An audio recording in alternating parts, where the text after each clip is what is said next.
गोष्टीचं नाव श्री स्वामी समर्थ आणि मुंबईचा रिक्षावाला। चला तर आपण ही गोष्ट ऐकूया। मुंबई धावपळीचं शहर।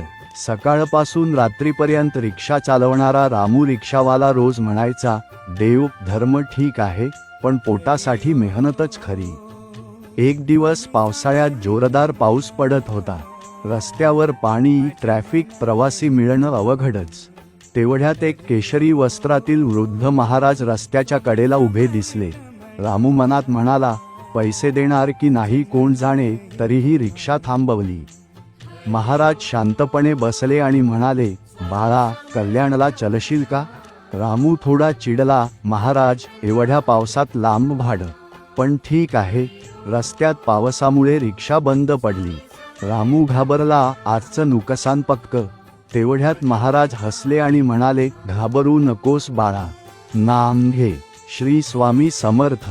रामू मनापासून ते शब्द म्हणाला। क्षणातच रिक्षा सुरू झाली।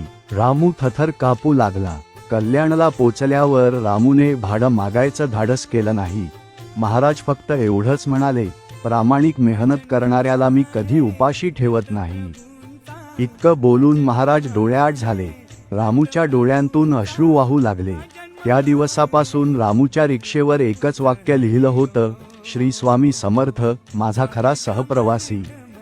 देव आणि मेहनत वेगळी नाहीत, प्रामाणिक कष्टातच देव वास करतो। विश्वास ठेवणाऱ्याची परीक्षा घेतली जाते, पण साथ कधीच सोडली जात नाही।